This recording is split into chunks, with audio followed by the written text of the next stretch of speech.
মহাকর্ষ ও অভিকর্ষ রিলেটেড এই চমৎকার ম্যাথটি দেখো। তুমি মহাকর্ষ ও অভিকর্ষ পড়বা আর এই ম্যাথটার সম্মুখীন হবা না, এইটা হতেই পারে না। এই ম্যাথটা না হোক, এই টাইপের ম্যাথ তুমি যখন মহাকর্ষ অভিকর্ষ পড়বা তখন অহরহ পাবা, বুঝছো? তো এইরকম ম্যাথ দেখা যায় যে আমাদের এসএসসি পরীক্ষা বলো, এইচএসসি পরীক্ষা বলো, বোর্ড প্রশ্নে দিয়ে দেয়, অনেক সময় সিকিউতে দেয়, আবার এমসিকিউতে দেয়, এমনকি অ্যাডমিশনেও এটা আসতে দেখা যায়, বুঝছো? তো এইটা আমরা করব, একেবারে বেসিক টু প্রো হয়ে যাব এই টপিকটাতে। আচ্ছা, তো দেখো প্রশ্নে বলা আছে যে পৃথিবীতে একটা বস্তুর ওজন হচ্ছে 588 নিউটন, বস্তুটিকে চাঁদে নিয়ে গেলে কত ওজন হারাবে? পৃথিবীর ভর ও ব্যাসার্ধ চাঁদের ভর ও ব্যাসার্ধের 81 গুণ ও 4 গুণ। পৃথিবীর যে ভরটা সেইটা চাঁদের ভরের 81 গুণ, তোমাকে প্রশ্নে ডেটা হিসাবে এটা দিয়েছে। আর ব্যাসার্ধটা হবে, পৃথিবীর ব্যাসার্ধটা হবে চাঁদের ব্যাসার্ধের কত গুণ? 4 গুণ, বুঝছো? আচ্ছা, এটা আমরা করব, বাট কথা হচ্ছে যে বস্তুর ওজন, এই যে পৃথিবীতে ওজনটা হচ্ছে 588 নিউটন, চাঁদে গেলে ওজনটা কমে যাবে। তো কথা হচ্ছে এই ওজনের তারতম্যটা কেন হয়, বা এই ওজনের হ্রাস বৃদ্ধিটা স্থান ভেদে বস্তুর কেন পরিবর্তন হয়, এইটা আমাকে আগে বুঝতে হবে। তো দেখো, বস্তুর ওজন বের করার ফর্মুলাটা আমরা আগে লিখি। দেখো তো, W = mg, এটা ওজন বের করার ফর্মুলা না? বস্তুর ভর এইটা তো ফিক্সড, তার সাথে যদি অভিকর্ষ ত্বরণ তুমি গুণ করো, সেক্ষেত্রে ওই বস্তুর ওজনটা তুমি পাবা। তো বস্তুর ওজন এইটা স্থান ভেদে কেন পরিবর্তন হয়? পৃথিবীতে বস্তুর ওজন এক, চাঁদে নিয়ে গেলে আরেক, মঙ্গলের পৃষ্ঠে আরেক। তো এক একটা গ্রহ ভেদে বস্তুর ওজনের তারতম্য ঘটে। আবার পৃথিবী পৃষ্ঠেও তুমি যদি বিভিন্ন স্থানে কল্পনা করো, মেরু অঞ্চল, বিষুব অঞ্চল, ঠিক আছে, সেক্ষেত্রে এই অভিকর্ষ ত্বরণের তারতম্য ঘটার কারণে বস্তুর ওজনেরও তারতম্য ঘটে। তো বস্তুর ওজনের এই তারতম্যটা কেন ঘটে? দেখো, বস্তুর ওজন বের করতে গেলে বস্তুর ভর এইটা কিন্তু ফিক্সড, মানে মহাবিশ্বের যে কোনো স্থানে যাও তুমি, বস্তুর ভরের কোনো চেঞ্জ হবে না। ধরো তোমার ভর হচ্ছে 50 কেজি, এইটা পৃথিবীতে তোমার ভর 50 কেজি, এটা যদি তুমি চাঁদেও যাও তাও তোমার ভর 50 কেজিই থাকবে, তুমি যদি মঙ্গল গ্রহে যাও তাও তোমার ভর 50 কেজিই থাকবে। মানে ভর একটা ধ্রুবক জিনিস, এইটার কোনো পরিবর্তন হয় না, ঠিক আছে? স্থানভেদে এর কোনো পরিবর্তন নাই। আচ্ছা, তাহলে বস্তুর ওজন কেন চেঞ্জ হচ্ছে? এইটার জন্য দেখো তো একমাত্র দায়ী এই জি হবে না? দেখো, ভর যেহেতু কনস্ট্যান্ট, এইটা সব জায়গায় ফিক্সড, তাহলে অবশ্যই বস্তুর ওজনের এই তারতম্য ঘটানোর পেছনে দায়ী কে? এই জি। জি কি? অভিকর্ষ ত্বরণ, ঠিক আছে? তো অভিকর্ষ ত্বরণ, দেখো পৃথিবী পৃষ্ঠে অভিকর্ষ ত্বরণ এক, আবার চন্দ্র পৃষ্ঠে অভিকর্ষ ত্বরণ আরেক, মঙ্গলের পৃষ্ঠে অভিকর্ষ ত্বরণ আরেক। তো যেহেতু অভিকর্ষ ত্বরণ আলাদা আলাদা, সেহেতু বস্তুর ওজন ভর ধ্রুবক থাকলেও আলাদা আলাদা হবে। দেখো, পৃথিবী পৃষ্ঠ অভিকর্ষ ত্বরণ জি এর মান হচ্ছে, এটা হচ্ছে 9.8, এটা আমরা মানে আদর্শ ধরে নিই অঙ্ক করার ক্ষেত্রে এইটা। আবার যদি তুমি চাঁদে যাও সেক্ষেত্রে অভিকর্ষ ত্বরণ হবে হচ্ছে 1.6, কাছাকাছি 1.6 মিটার/সেকেন্ড স্কোয়ার এইটা। আবার যদি তুমি মঙ্গলের পৃষ্ঠে চিন্তা করো তাহলে জি অফ জুপিটার সেটা হচ্ছে 3.72 মিটার/সেকেন্ড স্কোয়ার এইটা। তো দেখো, এক একটা গ্রহের পৃষ্ঠে অভিকর্ষ ত্বরণটা এক এক রকম। তো অভিকর্ষ ত্বরণ যেহেতু এক এক রকম, সুতরাং বস্তুর ওজনটাও গ্রহর পৃষ্ঠভেদে আলাদা আলাদা হবে। হবে কি না? অবশ্যই হবে, তাই না? তাহলে পৃথিবীতে দেখো অভিকর্ষ ত্বরণের মানটা সবচাইতে বেশি, তাই না এখানে? তো তাহলে এই বস্তুর ওজনটা, একটা নির্দিষ্ট ভরের বস্তুর ওজন এই তিনটার মধ্যে কম্পেয়ার করলে পৃথিবীতে বেশি হবে কি না? অবশ্যই হবে। আচ্ছা, চাঁদে পৃথিবীর তুলনায় কম হবে কি না? অবশ্যই হবে, যেহেতু জি এর মানটা কম। তো তোমাকে প্রশ্ন বলছে পৃথিবীতে বস্তুর ওজন 588 নিউটন, চাঁদে যদি নিয়ে যাও বস্তুটাকে, তাহলে ভর ফিক্স থাকবে কিন্তু ওজন তো কমে যাবে। কেন কমে যাবে? যেহেতু অভিকর্ষ ত্বরণটা ডিক্রিজ হবে, কমে যাবে, তার মানে বস্তুর ওজনটাও কি কমে যাবে। তো কেন কমবে? আশা করি এইটা বুঝছো।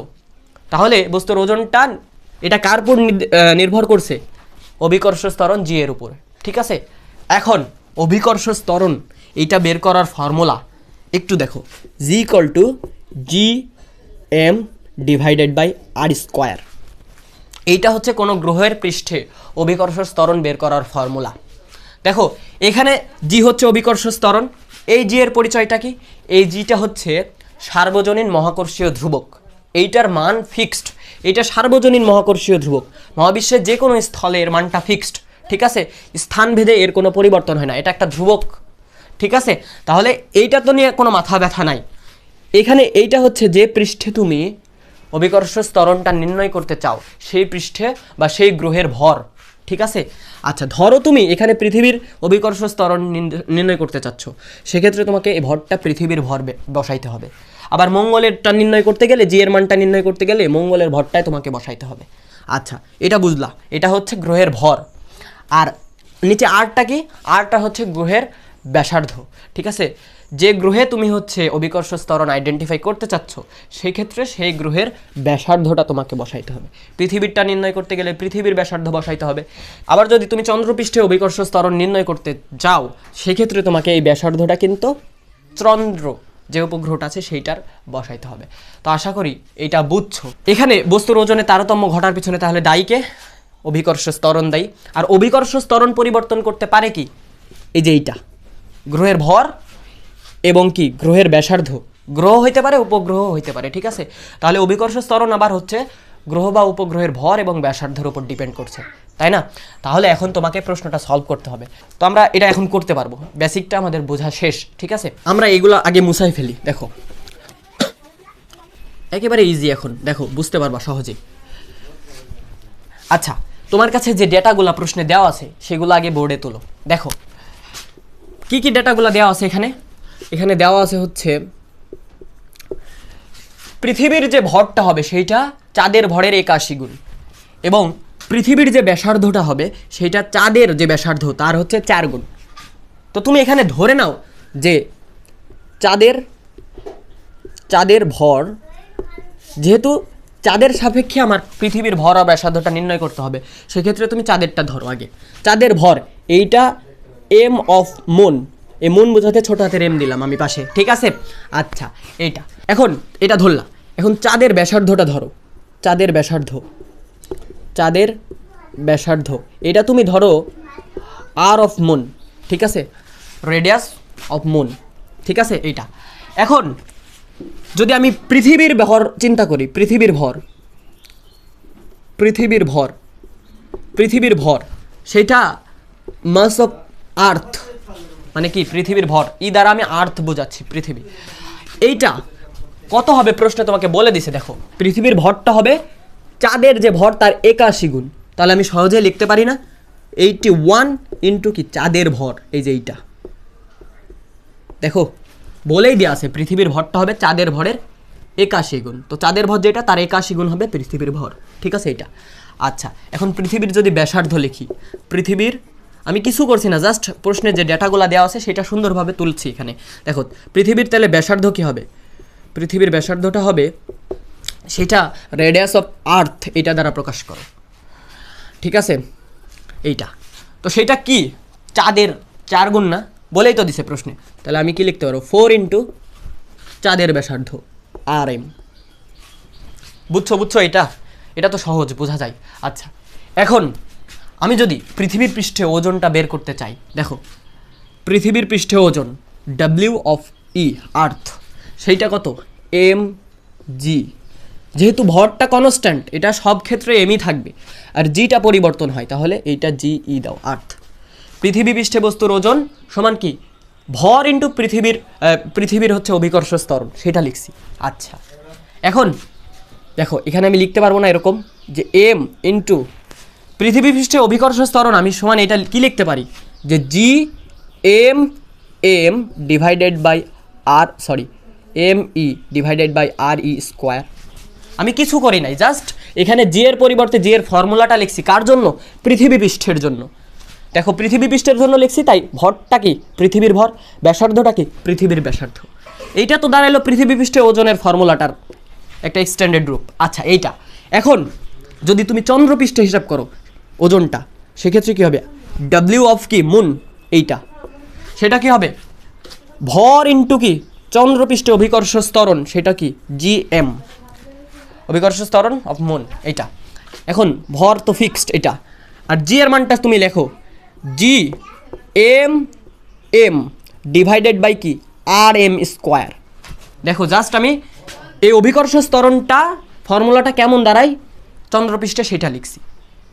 আচ্ছা, তো তুমি এইটাকে 1 নম্বর সমীকরণ দাও, এইটাকে 2 নম্বর সমীকরণ দাও।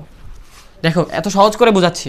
আচ্ছা, এখন যেহেতু তোমার পৃথিবী পৃষ্ঠে ওজনটা দেওয়া আছে, তোমাকে বের করতে হবে চন্দ্রেরটা, তারপরে তুলনা করতে হবে, তাই না? কতটুকু কমলো এটা তুমি বার করতে পারবা। তো তোমাকে যেহেতু একটা ডেটা থেকে আরেকটা ডেটাতে যাইতে হবে, সেহেতু তুমি দুইটা সমীকরণ যদি তুলনা করো, ভাগ করে দাও, তাহলে কিন্তু একটা থেকে আরেকটা বের করা পসিবল। তাহলে তুমি এখানে 2 নম্বর সমীকরণকে 1 নম্বর সমীকরণ দ্বারা ভাগ করো, 2 ভাগ 1, 2 নম্বর সমীকরণ এটাকে 1 নম্বর সমীকরণ দ্বারা ভাগ করে পাই। যদি তুমি লেফট হ্যান্ড সাইড ভাগ করো তাহলে কি হবে দেখো তো, 2 নম্বর সমীকরণের লেফট হ্যান্ড সাইডে কি আছে, ডব্লিউ অফ কি মুন এইটা ডিভাইডেড বাই কত, ডব্লিউ অফ কি আর্থ এইটা। বাম পক্ষে ভাগ করলা, তাহলে ডান পক্ষেও তুমি ভাগ করো। প্রথমে 2 নম্বর সমীকরণ উপরে দিতে হবে, সেটা কত, m into g m M divided by R m square, এইটা না এইটা, আর ডিভাইডেড বাই ওজন, পৃথিবী পৃষ্ঠের ওজনের যে ফর্মুলাটা পাইছো সেটা নিচে বসাইতে হবে। এই যে m into g m e divided by r e square. এখন যে সকল জিনিসগুলো ধ্রুবক আছে সেগুলো কাটাকাটি করা যায় না সহজেই। দেখো এ এম কাটা যায়, একই জিনিস যেহেতু ফিক্সড, এটা ধ্রুবক, ধ্রুবক ধ্রুবক কাটা যায়। আচ্ছা, তাহলে তোমার ফর্মুলাটা কেমন দাঁড়াচ্ছে এখানে দেখো তো, W M divided by W E সমান সমান এখানে দাঁড়াচ্ছে হচ্ছে M M divided by R M তার স্কোয়ার।